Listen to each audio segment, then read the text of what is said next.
Olá, eu sou a Prof. Ana Paula Milani e hoje nós vamos ter um dedo de prosa sobre uma obra muito importante do impressionismo brasileiro, que é o Ateneu de Raul Pompeia. É importante ressaltar que o impressionismo não constitui uma escola literária. Ele é uma corrente estética dentro do realismo. Por que não se enquadra necessariamente como uma obra puramente realista? Porque o impressionismo, ele envolve as crônicas de saudades, assim eram chamadas essas obras. Nessas crônicas de saudades nós temos as impressões do narrador, como são crônicas de saudades, são narradas em primeira pessoa. Então nós vamos ter essas impressões sensoriais, né, de maneira bastante contundente dentro dessas obras. O Ateneu é uma obra baseada na vida do próprio autor, Raul Pompeia. Raul Pompeia estudou num colégio interno que se chamava Colégio Abílio, dirigido por um diretor que tinha o próprio nome, né, Abílio. E a história do Ateneu repete a história da vida do Raul Pompeia, né? O Ateneu é o colégio interno, onde o menino Sérgio, né, seria um alter ego do autor, o menino Sérgio vai estudar, né, depois de muitos anos estudando em casa. Era muito comum, né, que as primeiras letras se dessem em casa, depois enviava os meninos, era um colégio exclusivo de meninos, né, enviava os meninos a esses internatos. Né? O Ateneu era um colégio conhecido, né, como uma grande referência entre as escolas da época, né? Era um universo de aparências. O diretor do Ateneu era o Aristarco. O Aristarco era uma figura que elaborava excelentes livros didáticos e pintava muito a fachada do colégio. Então assim, ai meu Deus, o Ateneu era maravilhoso.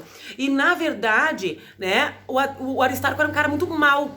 Ele maltratava os meninos, né? E era uma rigidez muito excessiva que oprimia aqueles meninos. Essa obra também é uma denúncia ao mercantilismo do sistema educacional daquela época. Por exemplo, os meninos cujas famílias estavam com mensalidade atrasada tendiam a ser maltratados, hostilizados, ter as notas mais baixas, né? Então, tudo ali era um sistema de compra e venda de educação, né? Então, é uma crítica muito contundente a esse sistema da época. Então, o Sérgio é o menino, Aristarco é o diretor, era casado com a Dona Ema. A Dona Ema era a esposa do Aristarco e ela ajudava muito a cuidar dos meninos. Os meninos acabavam desenvolvendo por ela um misto de sentimentos. Queriam bem a ela como mãe e ao mesmo tempo também admiravam-a como mulher, porque eles afinal não tinham acesso a visualizar nenhum outro tipo de mulher que fosse. Né? Então, eles tinham essa dupla admiração pela Dona Ema. Quando o Sérgio chega no Ateneu, a primeira coisa que eles fazem é cortar os cachinhos do Sérgio. Aquilo ali não era coisa de rapaz, né? O Sérgio tinha o cabelinho crespinho e corta os cabelos do Sérgio. E um menino chamado Rebelo avisa de chegada pra ele que a vida ali poderia não ser muito fácil, né? O Sérgio chega e ele vai fazendo amizades. Muitas coisas esquisitas acontecem ali. E o Sérgio chega, primeiro ele fica amigo de um rapaz chamado Sanches. E o Sanches é um excelente aluno e ele ajuda muito o Sérgio no desempenho. Só que existe um episódio em que o Sanches aborda sexualmente o Sérgio no banheiro. E isso era muito comum dentro do Ateneu, essa tensão sexual em que eles se desenvolviam ou se descobriam como homossexuais, né? Só tinha rapazes ali. E aí surge a inimizade com o Sanches, porque o Sérgio não correspondeu a essa investida sexual do amigo. E aí, lógico, né, perdeu a amizade com o aluno mais aplicado do Ateneu, baixou o desempenho dele também. Depois ele fica amigo de um rapaz chamado Franco. E o Franco era tido como o aluno mais danado do Ateneu. O mais terrível de todos era o Franco. E o Franco, dentre muitas artes horrorosas assim, que ele comete, a mais marcante delas é quando ele resolve colocar um horror de cacos de vidro na piscina do Ateneu. E os rapazes tinham o costume de nadar na piscina escondido de madrugada.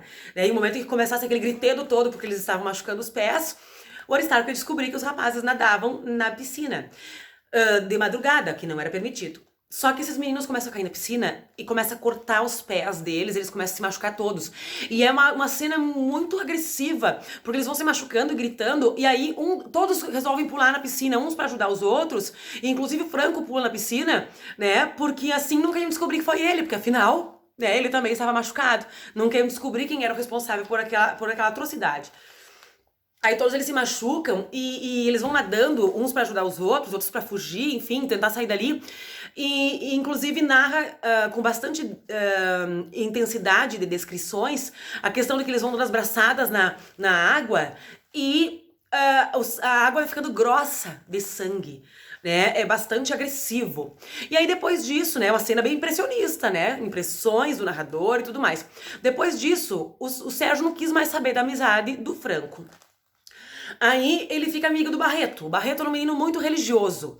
E aí o Sérgio não era um aluno assim de grandes intelectos, né? Ele reza pra ter uma boa nota e não conseguiu. Pois ele se volta contra Deus e não quer mais saber da amizade do Barreto. Mas pro final da história, ele fica amigo de um menino chamado Egbert. Esse é um amigo verdadeiro. Depois de tantas tentativas em ter um companheiro legítimo, um amigo de verdade ali dentro, ele conhece o Egbert. Esse é um bom menino. Só que as coisas vão se encaminhando e o Sérgio pega sarampo. E a dona Ema cuida dele, a mulher do Aristarco, do diretor. E aí ela cuida dele e ele se vê apaixonado por aquela mulher. Ele nunca tinha visto uma mulher na vida. A primeira que cuidou dele, né? Imagina, ele saiu da casa dele, bem cuidadinho, mimoso da família e tudo mais, e cai, né? Naquele ninho de cobras, onde ninguém se acertava, onde tudo era horrível. A dona Ema cuidou dele. Meu Deus, sou apaixonada por essa mulher. Ele se vê apaixonado pela dona Ema. E a história termina, então, quando um rapaz, um menino chamado Américo, extremamente rebelde, numa atitude de realmente se revoltar contra o sistema e totalmente insatisfeito com o fato de estar no Ateneu, ele bota fogo no colégio. E a dona Ema tem um sumiço. A princípio, fugiu do incêndio, nunca mais ninguém soube notícia dela. E assim termina a história, com o Ateneu destruído, as crianças, os meninos, os rapazes, né, certamente voltam para casa, e a dona Ema, até, né, não se tem notícia do paradeiro da dona Ema, então, ao final do incêndio. Essa história mostra 2 anos, né, cerca de 2 anos na vida do Sérgio, né, e então esses relatos são muito detalhistas, muito sensoriais, e essa é uma característica essencial do impressionismo. Essa, então, é a obra O Ateneu, de Raul Pompeia. Esperamos ter ajudado. Beijos!